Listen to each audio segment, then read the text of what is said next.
अब्दुल्ला मैंने 100 रुपया दिया था। 10 की आप चीज़ ले लें, 10 की नाल तो हम तो ले लें, बाकी पैसे नाल चीज़ें ले लेंगे।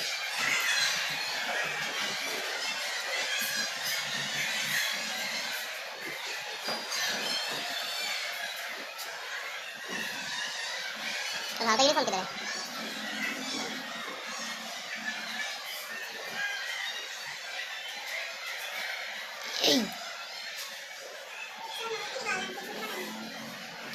दो तारीख का मैं निकाल के दे रहा हूँ, ठीक है?